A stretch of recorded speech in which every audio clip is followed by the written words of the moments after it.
말도 안 돼. 한국에선 학교 급식을 저렇게 한다고요? 최근 미국의 학교 급식 문화에 큰 변화의 바람이 불고 있습니다. 그 중심에는 놀랍게도 한국의 예능 프로그램 흑백 요리사가 있다고 하는데요. 이 프로그램은 넷플릭스를 통해 전 세계에 공개되자마자 비영어권 1위를 차지하며 미국 시청자들의 마음을 사로잡았습니다. 특히 미국의 한 초등학교에서는 이 프로그램을 보고 영감을 받은 영양사가 학교 급식을 완전히 바꾸어 놓았다고 합니다. 도대체 어떤 일이 있었는지 미국의 한 초등학교를 변화시킨 영양사의 놀라운 이야기 지금 시작합니다. 잠깐만요. 1초면 가능한 좋아요 버튼을 눌러주시면 영상 제작에 큰 힘이 됩니다. 안녕하세요. 저는 오클랜드 초등학교의 영양사 사라 톰슨입니다. 제가 이 학교에서 일한 지도 벌써 5년이 되어 가네요. 그동안 많은 일들이 있었지만 최근 몇 달간 겪은 일들은 정말 말로 다 할 수 없을 정도예요. 모든 것은 6개월 전으로 거슬러 올라갑니다. 그때 우리 학교는 예산 삭감으로 큰 위기를 맞았어요. 급식 질은 떨어지고 아이들은 점점 급식을 먹지 않기 시작했죠. 또 감자튀김이에요? 라며 투정 부리는 애들의 목소리가 아직도 귓가에 맴돌아요. 매일 아침 급식실로 향하는 발걸음이 무거웠습니다. 그날도 평소와 다름없는 하루였어요. 급식실은 늘 그렇듯 시끌벅적했고 아이들은 급식을 앞에 두고 인상을 찌푸리고 있었죠. 점심시간이 끝난 후 교장 선생님께서 제 사무실로 들어오셨어요. 표정이 심각해 보이더라고요. 이번 주 급식 메뉴를 보시더니 한숨을 쉬셨죠. 아이들이 급식을 잘 먹지 않는다고 하시는 거예요. 사실 저도 알고 있었어요. 요즘 급식실에 가보면 음식을 남기는 아이들이 늘어났거든요. 그래도 어쩔 수 없었어요. 최근에 학교 예산이 줄어들어서 신선한 재료를 사기가 점점 힘들어졌거든요. 그러다 보니 어쩔 수 없이 냉동식품이나 인스턴트 음식을 쓸 수밖에 없었던 거죠. 교장 선생님께 상황을 설명드렸어요. 지금 주어진 돈으로는 이게 최선이라고요. 하지만 마음이 무거웠어요. 영양사로서 아이들에게 이런 음식을 주는 게 맘에 걸렸거든요. 뭔가 방법이 없을까 고민하며 아이들의 건강과 영양을 책임지는 영양사로서 이런 상황을 어떻게든 개선해야 한다는 절박함이 밀려왔어요. 이대로 가다간 정말 큰일이겠구나 라는 생각이 들었어요. 그날 밤 저는 집에 돌아와 소파에 털썩 주저앉았어요. TV를 켰는데 우연히 한 프로그램이 눈에 들어왔죠. 흑백 요리사라는 제목의 한국 예능 프로그램이었어요. 처음에는 그저 평범한 요리 프로그램인 줄 알았어요. 하지만 화면 속 출연진 중에서 학교 급식의 대가라는 분의 음식을 모습을 보는 순간 저는 깜짝 놀랐어요. 세상에 학교 급식을 저렇게 준다고? 화면 속 급식은 제가 지금까지 본 어떤 급식보다도 다양하고 건강해 보였어요. 신선한 채소, 맛있어 보이는 국, 그리고 다양한 반찬들. 아이들이 채소까지 잘 먹는다는 말을 듣고 눈을 뗄 수가 없었죠. 그 순간 마치 번개가 머리를 강타한 것 같았어요. 이거야. 우리 학교에 필요한 건 바로 이거라고. 가슴이 두근거리기 시작했습니다. 그날 밤 제 머릿속은 온통 한국 급식으로 가득 찼어요. 어떻게 하면 우리 학교에도 이런 급식을 만들 수 있을까 고민했죠. 곧바로 저는 노트북을 켜고 마치 탐정이 된 것처럼 한국의 학교 급식에 대해 파헤치기 시작했어요. 먼저 알게 된 건 한국의 학교 급식이 세계적으로 인정받는 시스템이라는 거예요. 영양 균형, 위생, 다양성 모든 면에서 최고 수준이라고 하더라고요. 어떻게 이런 게 가능하지? 라는 의문이 들었죠. 우리나라에서는 급식을 어쩔 수 없이 먹는 것으로 여기는데 한국에서는 급식 시간이 학생들이 가장 기대하는 시간이라니 더 놀라운 건 한국의 급식 역사였어요. 불과 몇십 년 전만 해도 한국의 급식도 우리나라와 비슷했대요. 그런데 정부와 학교, 학부모가 힘을 합쳐 지금의 시스템을 만들어냈다는 거예요. 우리도 할 수 있을까? 라는 생각이 들었죠. 그 다음 날 저는 눈 밑에 다크서클을 짙게 두르고 학교에 나갔어요. 하룻밤새 한국 급식의 전문가가 된 기분이었어요. 학교로 가는 동안 머릿속에는 이미 새로운 메뉴와 아이디어가 가득했죠. 하지만 현실은 그리 녹록지 않았어요. 교장실에 들어서자 선생님께서 제 모습을 보고 걱정스러워하셨어요. 밤새 무언가를 연구한 것처럼 보였나 봐요. 그래서 저는 흥분된 목소리로 말했죠. 어젯밤에 우리 학교 급식을 완전히 바꿀 수 있는 중요한 아이디어를 발견했다고요. 교장 선생님의 표정이 궁금증으로 바뀌는 걸 보니 제 말에 관심을 가지신 것 같았어요. 그리곤 살짝 미소를 지으셨어요. 아마도 또 뭔가 엉뚱한 아이디어겠지 하고 생각하신 것 같았죠. 하지만 제 열정을 눈치채셨는지 차 한 잔 마시며 이야기를 나누자고 하셨어요. 그 순간 저는 이게 바로 기회라고 생각했답니다. 의자에 앉자마자 저는 제 아이디어를 쏟아내기 시작했어요. 한국의 급식 시스템부터 영양 균형, 학생들의 반응, 심지어 급식이 학업 성취도에 미치는 긍정적인 영향까지 설명했죠. 제 말을 들으시던 교장 선생님의 표정이 점점 진지해지더라고요. 교장 선생님께서 구체적인 계획을 물으셨고,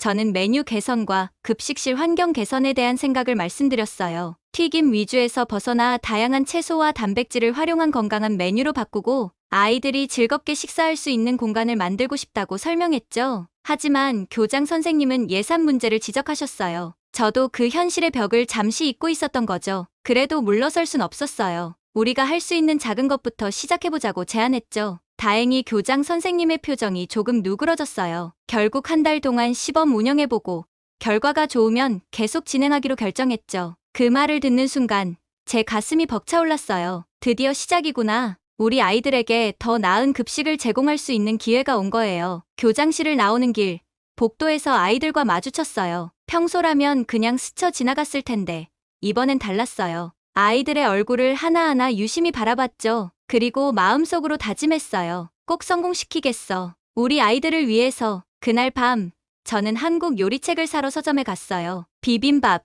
불고기, 김치찌개, 생소한 이름들이었지만 왠지 모르게 설렜어요. 마치 새로운 모험을 떠나는 것 같았달까요? 책장을 넘기며 상상했어요. 아이들이 맛있게 급식을 먹는 모습, 건강해지는 모습, 그리고 급식 시간을 기다리는 모습을. 그 상상만으로도 가슴이 뛰었답니다. 하지만 동시에 두려움도 밀려왔어요. 과연 내가 할 수 있을까? 아이들이 좋아할까? 예산은 어떻게 해결하지? 수많은 걱정이 머릿속을 맴돌았죠. 그래도 포기할 순 없었어요. 교장 선생님께 허락을 받고 나니 이제 진짜 시작이구나 싶었어요. 하지만 또 다른 산이 기다리고 있었죠. 바로 급식실 조리장 마이크와 동료들을 설득하는 과정이었어요. 한국 요리책을 손에 든 채 저는 주방으로 향했어요. 심장이 빠르게 뛰었죠. 오늘은 제가 처음으로 한국식 급식을 만들어 볼 날이었거든요. 솔직히 말하면 무서웠어요. 하지만 동시에 설렘도 컸답니다. 주방에 들어서자 동료들이 의아한 눈으로 저를 바라봤어요. 마이크가 제 손에 든 한국 요리책을 보고 물었죠. 저는 깊게 숨을 들이쉬고 제 계획을 설명했어요. 하지만 마이크의 반응은 예상대로 부정적이었어요. 한국식 급식을 만들 수 있겠냐며 제가 미쳤다고 할 정도였죠. 그래도 저는 물러서지 않았어요. 아이들의 건강을 위해 꼭 필요한 변화라고 설득했죠. 다행히 제 열정이 통한 걸까요?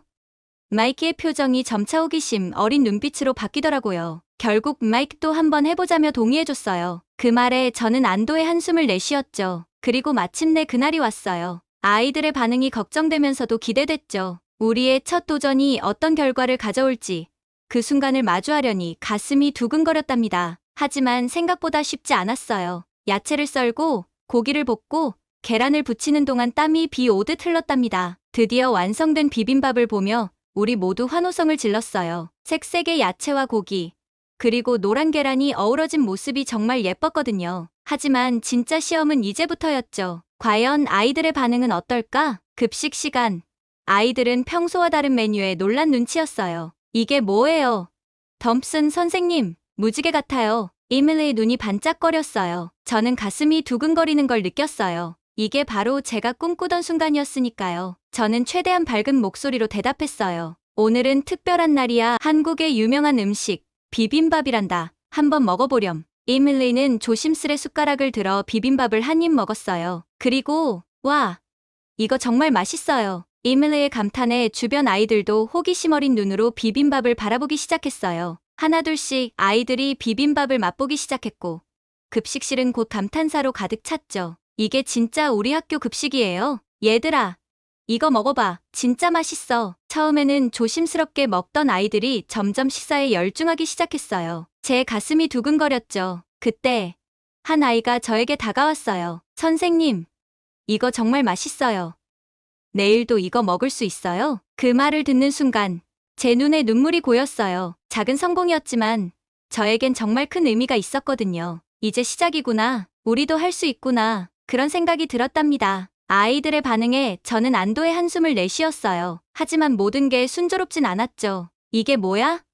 난 그냥 햄버거가 좋은데. 빌리의 투덜거림이 들렸어요. 모든 아이들이 한 번에 새로운 음식을 받아들일 순 없겠죠. 하지만 저는 포기하지 않기로 했어요. 그날 저녁, 저는 흥분된 마음으로 집에 돌아왔어요. TV를 켜고 흑백 요리사를 다시 보기 시작했죠. 이번엔 더 자세히 보게 되더라고요. 요리사들의 열정, 재료 선택, 조리 방법, 모든 게 새롭게 보였어요. 아, 그렇구나. 이렇게 하면 더 맛있어질 수 있겠어. 저는 쉴 새 없이 메모를 해나갔어요. 다음 날의 메뉴는 더 맛있어질 거라 생각했죠. 그리고 그 다음 날은 더더욱이요. 다음 날 아침, 저는 일찍 학교에 도착했어요. 주방 직원들과 함께 새로운 메뉴를 준비하기 시작했죠. 오늘의 메뉴는 김치볶음밥이에요. 덤슨 선생님, 정말 이걸로 괜찮을까요? 마이키가 걱정스러운 눈빛으로 물었어요. 걱정 마세요, 마이. 어제보다 더 맛있을 거예요. 저를 믿어주세요. 점심시간. 아이들의 반응은 어제보다 더 뜨거웠어요. 우와, 오늘 것도 맛있어요. 저 내일은 뭐 나와요? 기대돼요. 심지어 어제 투덜거렸던 빌리도 조용히 김치볶음밥을 먹고 있었어요. 그날 이후로 저희는 조금씩 한국식 메뉴를 늘려갔어요. 김치볶음밥, 불고기, 잡채. 아이들의 반응은 점점 더 좋아졌고 급식을 먹는 아이들의 수도 늘어났어요. 하지만 모든 게 순조롭지만은 않았어요. 일부 학부모님들은 왜 갑자기 이상한 음식을 주느냐며 항의하셨고 예산 문제도 여전히 있었죠. 게다가 한국식 재료를 구하는 것도 쉽지 않았어요. 그래도 포기하고 싶지 않았어요. 아이들의 밝아진 표정, 건강해진 모습을 보면 힘이 났거든요. 그리고 무엇보다 제 자신이 이 일을 통해 성장하고 있다는 걸 느꼈어요. 한 달이 지나고 교장 선생님과의 면담 날이 다가왔어요. 결과가 좋으면 계속할 수 있지만 그렇지 않으면 모든 게 원점으로 돌아가는 거였죠. 저는 밤새 준비했어요. 아이들의 만족도 조사 결과, 영양 분석, 심지어 급식 잔발량까지 모든 데이터를 모았답니다. 면담실 문을 두드리는 제 손이 떨렸어요.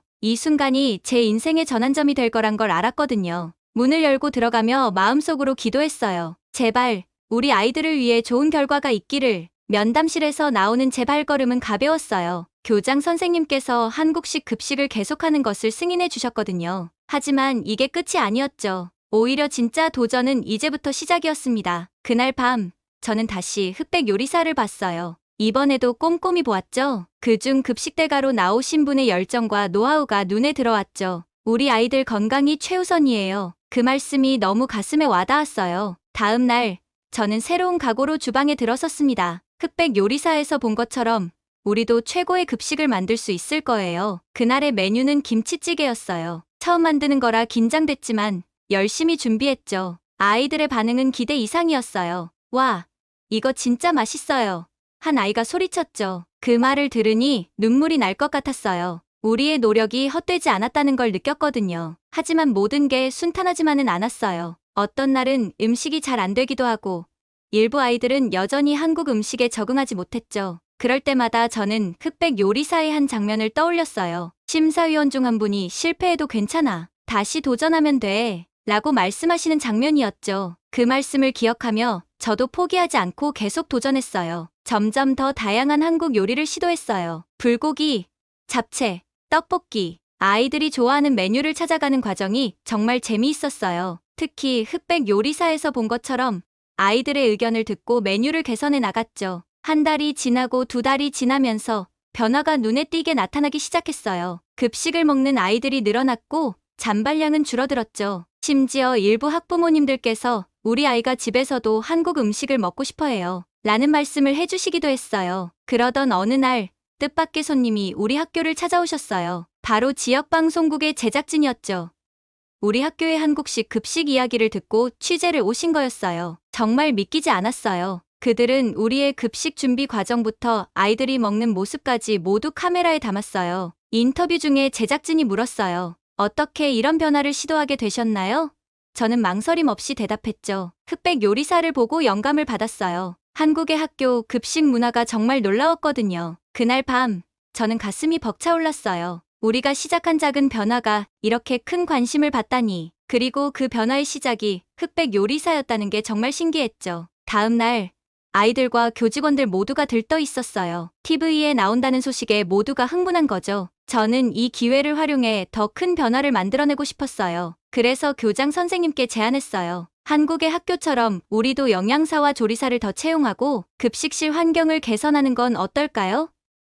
처음에는 예산 문제로 난색을 표하셨지만 TV 방영 이후 지역 사회에 관심이 높아지면 후원도 받을 수 있을 거라고 설득했죠. 그리고 정말 그렇게 됐어요. 방송이 나간 후 우리 학교로 후원 문의가 쏟아졌어요. 심지어 한국식품회사에서 식재료를 지원해주겠다는 연락도 왔죠. 이제 우리 학교의 급식은 완전히 달라졌어요. 아이들은 매일 다양한 한국 음식을 맛볼 수 있게 됐고 영양사와 조리사들도 늘어났죠. 급식실도 흑백 요리사에서 본 것처럼 밝고 깨끗하게 바뀌었어요. 가장 기뻤던 건 아이들의 변화였어요. 이제는 오늘 점심 뭐 나와요?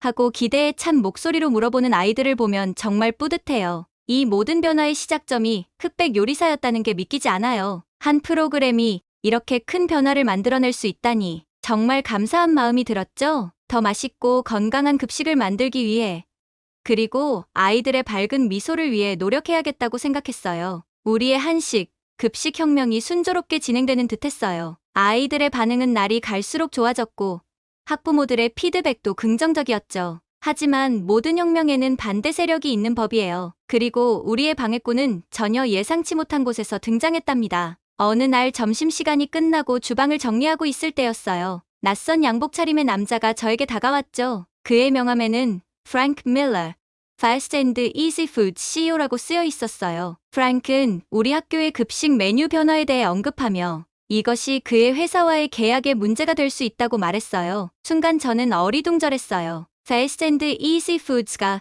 우리 학교에 급식 재료를 납품하고 있다는 사실을 몰랐거든요. 그제서야 상황이 이해가 됐죠. 이 회사는 냉동식품과 인스턴트 식품을 전문으로 하는 곳이었고 제가 신선한 재료로 한식을 만들기 시작하면서 그들의 제품 주문량이 줄어든 거예요. 저는 프랭크에게 아이들의 건강이 더 중요하다고 설명했어요. 하지만 그의 반응은 차가웠죠. 그는 제가 이대로 계속하면 좋지 않은 일이 생길 수도 있다고 경고했어요. 그 말을 남기고 프랭크는 돌아갔지만 저는 그 자리에 얼어붙은 채로 서 있었답니다. 그날 밤 저는 잠을 이루지 못했어요. 프랭크의 위협적인 말이 계속 머릿속을 맴돌았거든요. 하지만 동시에 흑백 요리사에서 본 열정 넘치는 요리사들의 모습도 떠올랐어요. 그들이 어려움 속에서도 포기하지 않고 최선을 다하는 모습이 저에게 용기를 줬죠. 다음 날 아침, 저는 더 큰 결심을 안고 학교로 향했어요. 프랭크와 그의 회사가 어떤 방해를 하든 저는 제 길을 가기로 했죠. 아이들을 위해, 그리고 제 자신을 위해서도 이 한식 급식 혁명을 계속해 나가기로 한 거예요. 하지만 제가 모르는 사이에 프랭크는 이미 다음 수를 두고 있었어요. 그는 학교 이사회에 연락을 취해 우리의 급식 변화가 예산에 부담을 준다는 이야기를 퍼뜨리기 시작했죠. 또한 일부 보수적인 학부모들에게 접근해 미국 아이들에게 왜 이상한 외국 음식을 먹이느냐는 불만을 조장하고 있었어요. 프랭크의 위협과 Fast and Easy Foods의 움직임을 알게 된 후 저는 이 상황이 단순한 급식 개선 이상의 문제라는 것을 깨달았어요. 이제 우리는 거대 기업의 이익과 아이들의 건강 사이에서 선택을 해야 하는 상황에 놓인 거죠. 하지만 저는 쉽게 물러설 수 없었어요. 흑백 요리사에서 본 요리사들의 열정과 도전 정신이 제게 힘을 줬거든요. 이 싸움이 쉽지 않을 거란 걸 알았지만 동시에 이게 바로 제가 해야 할 일이라는 확신이 들었어요. 아이들의 밝은 웃음과 건강한 모습을 지키기 위해 그리고 우리가 시작한 이 작은 혁명을 지키기 위해 끝까지 싸워보려고 다짐했어요. 그때는 앞으로 어떤 어려움이 닥칠지 몰랐지만 한 가지는 확실했죠. 제 진짜 도전이 이제 막 시작됐다는 거예요. Fast and Easy Foods라는 회사와 맞서 싸우는 것부터 시작해서 더 나은 급식을 만들어가는 우리의 여정은 이제 겨우 첫걸음을 뗀 거나 다름없었어요. 그때 저는 이게 그저 학교 급식을 바꾸는 일이 아니라 아이들의 미래를 위한 중요한 싸움이라는 걸 깨달았죠. 힘들고 어려운 일이 많았지만 포기하고 싶지 않았어요. 아이들의 행복한 얼굴을 떠올리면 다시 힘이 났거든요. Fast and Easy Foods의 압박이 점점 더 거세져 갔어요. 학교 이사회에서는 예산 문제를 들어 한식 급식 프로그램을 재검토하겠다는 말이 나왔고 일부 학부모들 사이에서는 우리 아이들에게 익숙하지 않은 음식을 먹인다는 불만의 목소리가 들리기 시작했죠. 하지만 저는 포기할 수 없었어요. 오히려 이런 반대가 저를 더 강하게 만들었달까요? 저는 흑백 요리사에서 본 것처럼 위기를 기회로 바꾸기로 마음먹었어요. 먼저 저는 아이들과 직접 소통하기 시작했어요. 급식 시간마다 식당을 돌아다니며 아이들의 의견을 들었죠. 학부모들의 반응은 기대 이상이었어요. 덕분에 한식 급식에 대한 지지도 늘어갔죠. 하지만 가장 큰 전환점은 따로 있었어요. 지난번 촬영 왔던 제작진에게서 다시 연락이 온 거예요. 우리 학교에 한식, 급식 혁명 방송이 나가고 호응이 좋아서 특별편을 만들고 싶다는 거였죠. 처음에는 믿기지 않았어요. 하지만 이게 바로 우리에게 필요한 기회라는 걸 직감했어요. 촬영이 시작되고 우리의 이야기가 전국에 방영되자 상황은 급변했어요. 많은 사람들이 우리의 노력에 감동받았고 다른 학교에서도 문의 전화가 쏟아졌죠. 우리 학교도 한식 급식을 도입하고 싶어요. 어떻게 하면 될까요? 정말 대단해요. 아이들을 위해 이렇게 노력하다니. 우리의 한식 급식 프로그램을 전국 학교의 모범 사례로 삼고 싶다는 연락까지 왔죠. 이제 프랭크와 Fast and Easy Foods는 더 이상 우리를 위협할 수 없게 됐어요. 오히려 그들이 우리에게 협조를 요청해왔죠. 건강한 냉동식품 라인을 개발하고 싶다면서요. 저는 이 모든 변화를 보면서 가슴이 벅차올랐어요. 작은 학교에서 시작된 우리의 도전이 이제는 전국적인 움직임이 된 거예요. 그리고 이 모든 건 흑백 요리사에서 시작됐다는 게 믿기지 않았죠. 하지만 저는 알고 있었어요. 이건 끝이 아니라 새로운 시작이라는 걸요. 그때 저는 더 큰 꿈을 꾸게 됐어요. 우리 학교의 변화는 여기서 그치지 않았어요. 흑백 요리사에서 영감을 받아 시작한 한국식 급식이 이제는 지역사회 전체로 퍼져나가기 시작했거든요. 인근 학교에서 우리 급식을 견학하러 오는 일이 잦아졌어요. 처음에는 한두 학교였는데 점점 그 수가 늘어났죠. 매번 견학을 올 때마다 저는 흑백 요리사에서 배운 것들을 열심히 설명했어요. 아이들의 건강이 최우선이에요. 급식은 단순한 끼니가 아니라 교육의 연장선이라고 생각해요. 이런 말을 할 때마다 방문객들의 눈빛이 달라지는 걸 느꼈어요. 그들도 변화의 필요성을 느끼고 있었던 거죠. 덤슨 씨, 어떻게 이런 변화를 만들어내셨나요? 우리 학교에도 도입하고 싶은데 조언 좀 부탁드려요. 이런 요청에 응하여 저는 주변 학교 영양사들을 대상으로 한 워크숍을 열기 시작했어요.